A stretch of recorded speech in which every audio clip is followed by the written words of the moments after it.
All right, so I got to make a promise to the UCSS viewers. We're going to talk about Johnny Manziel in a sec. And then we're never going to talk about Johnny Manziel again in the history of this show. Well, don't say never. Don't say never. Because that dude just keeps serving up content. Unless he says something so outrageous we have to address. I think this comment that we're about to discuss. We are, and we're going to discuss this in a sec. Yeah, every time he goes on a podcast. The next time Johnny's on the show is 4 months. Yeah. We'll see. I'm going to do my best to try real. And keep it to We're what talking it is. about Johnny because he'll get clicks. Yeah, he'll get clicks. I hate that about the business, but that's the reality. What it is. He gets clicks, and he's a disgusting person, and we should be ignoring him. But in case anyone missed it, I agree with that, Bull. He went on multiple podcasts over the weekend and did what he does best, which is talk a little smack about Cleveland. We're going to play 2 clips and then just ask the simple question of why does anyone care what Johnny Manziel has to say anymore? So these are 2 clips from Johnny over the weekend talking about his situation in Cleveland. I sit here today and I go back and forth with, man, am I going to let Cleveland off the hook and just like let it go? Or am I going to sit here with hate and animosity in my heart for the rest of my life? And I finally sit here today and I'm like, fuck it, I think I'm going to be pissed at them and hate them forever. So it is what it is, man.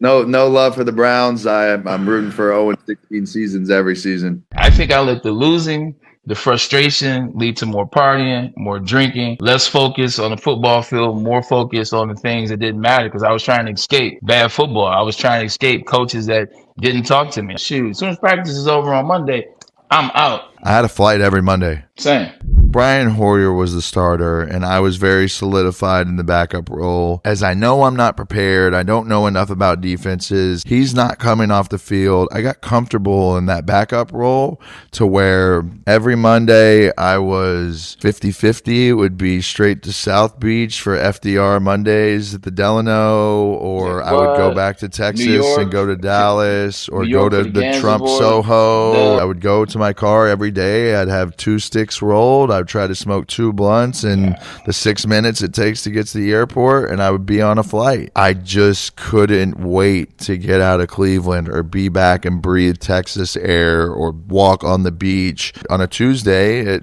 6-7 p.m., I would be on the last flight out, get back to Cleveland at 10 or 11, and then start the week. Yeah, Cleveland really did him wrong. I mean, he's such... Bull, I'm with you. Yeah. When this topic came out, I'm like, really? Yeah. But I think this one, as much as all the other ones, really warrants a response. Dustin, go ahead. You played professional football. Yeah. I've never talked to you specifically about this, but I imagine your thoughts are in line with all the other guys that I've talked to about this, about being a craftsman. About how, God, I thought I worked as hard as someone could work when I was in college, and then I went to the NFL. Yeah. And I realized that same effort was going to get me out of the league in a year or 2. Everybody has to kick it up a notch. This guy is a perpetual victim. He hated Cleveland. He couldn't wait to get out of here. He smoked 2 joints as fast as he could from Berea to the airport. He'd wake up on Tuesday morning on South Beach, and everything was great. You're the reason that your career imploded. You don't need to point to Cleveland anymore. We may have made mistakes that helped you get out of the league quicker than you might have, but it's all you. You have no one to blame but yourself. And I'm going to finish this with a statement that I've heard many years ago that rings so true. I share it with my kids. I share it with people I love. I share it with anyone that will listen to it because it is the most true thing about this world and the time we spend here. Hate corrodes the vessel that carries it. He's ate up with it. He can't let this go. So much so that when he starts, he's like, I ask myself, am I going to let this go or am I going to let it fester? Yeah, I'm going to let it fester. It's just eating him up. Hate will destroy you from the inside out. Let it go. Let it go because you win in that scenario. He can become bigger than Cleveland if he lets it go, but he can't let it go. He's holding on to it, and it's clearly corroding him from the inside out. I mean, I sort of feel bad for Johnny Manziel because clearly a troubled guy who's battled some demons and still clearly battling some demons. Yep. Because if until you take that personal responsibility with anything, any shortcomings you have in life. I mean, you have to look yourself in the mirror first, and he doesn't want to do that. So eventually he will, hopefully sooner rather than later. But I mean, he's battling some stuff, and as someone who's gone through it myself, I look at the guy, I'm like, man, he's not there yet. You know what I mean? Right. He's still looking to blame other people. He still wants to be the victim. Until you stop being the victim, you can't ever rise above it. And so he'll be in this spot for a while, as long as people, want to keep entertaining the idea that, Cleveland had nothing to do with his issues.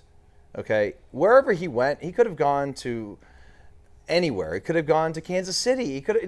The guy from college, high school, whatever it may be, he skated by his tremendous athletic ability, his improvisation, like all those things that worked until it didn't. Yeah. Until you get to the NFL, when you got professionals who are the best at their craft, who work the extra hours, they're literally doing everything times whatever it may be. I mean, you have to do it. Like, I found out very quickly when I got to the NFL that these guys were just stupid athletes. They worked harder, they were faster, they were stronger, and it was going to take a tremendous effort to get to that point. And it took me a while to figure that out. Yeah. Frankly, I did, as a rookie, I didn't, and I got hurt, whatever. But I mean, it took me a little while to figure that out. He's never figured it out. Yeah, man. I don't. It's tough because like Dustin said, I just see a person who's still not. He's still on the path. He's a broken guy, man. Path to recovery. It's a good word. Because, you see some of his interviews prior to when he was, getting some help and doing some things. He was talking and saying the right stuff. Right. And saying, this is the same guy who said, I wasted Joe Thomas's time. If there's one thing that I regret, I wasted Joe Thomas's last year because I was partying, doing whatever, and I just was out there, wilding out, doing stuff.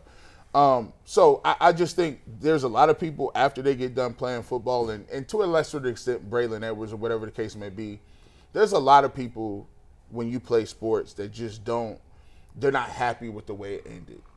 To a certain extent, sports is healthy, but there's a bad side to sports. It's another side to where you build everything that you got and you put it into this one basket. And then when you're done, there's this, well, what am I? Identity crisis. Who am I? I was a football player. I party. I'm a clubber. People know me. But when that stops, it's like you have to redevelop your whole personality. You realize that you don't have relationships with your family. You don't have relationships with your kids. You don't really know people. No one knows who you are specifically. And for me, I just hope that those guys get to a point where they do find some level of purpose, because, finding out what you put here to do besides the football game is your number one priority, right?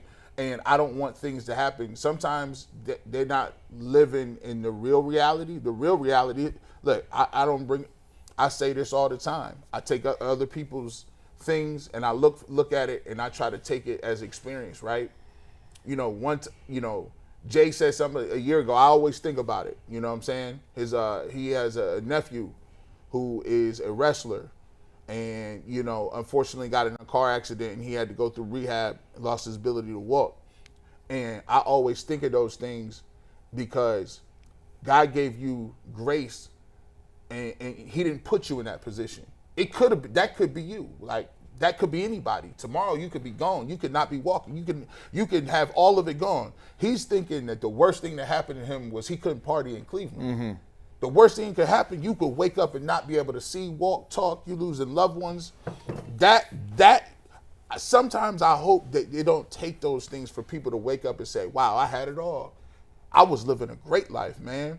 But, sometimes I'm not going to judge them, because God knows if I had a book out and all the crazy things I do, all I can do is thank God that he gave me another opportunity to make amends and have grace to wake up and say, oh, this is what it's about. Because when you on your deathbed, you don't think about no parties. You ain't in that deathbed in hospice, or you ain't making it out the hospital. You don't think about them parties. You think about the missed opportunities you could have had to do something in life.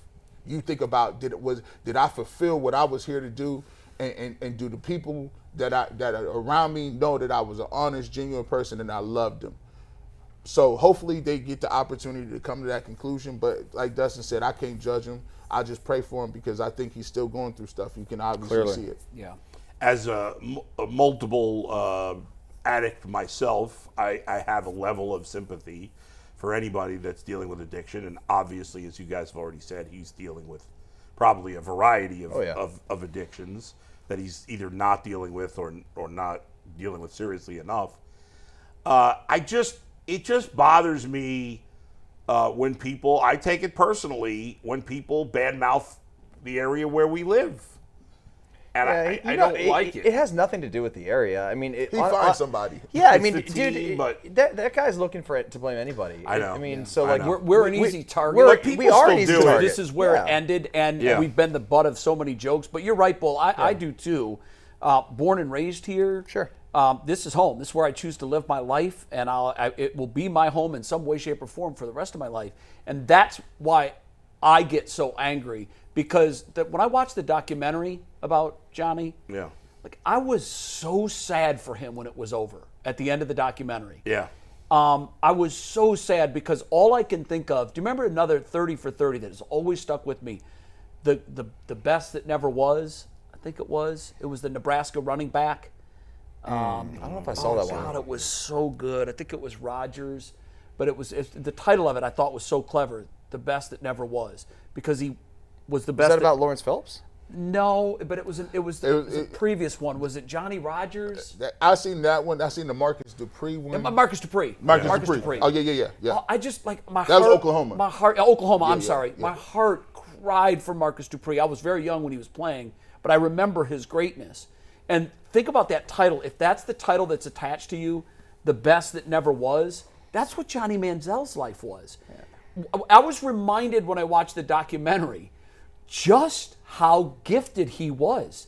That win against Alabama, the Heisman Trophy, God. the moments, he was so wildly gifted. Think about- and he never was when it mattered the most. Think about like somebody like Ryan Leaf's another good example, and he's also been through a lot of addiction issues. But as he's come through. He has come through it, and he's now basically acknowledged that his behavior as a young player, and even when he got out of playing ball, he's taking responsibility for all those things. I mean, it wasn't anybody else's fault other than him. And Johnny eventually will, I'm sure, hopefully, See, I hope, but I'm not and sure. be able to look in the Dustin. mirror and say those things. I'm not sure. Yeah. You know why? To me, he's become a bit of a dog and pony show.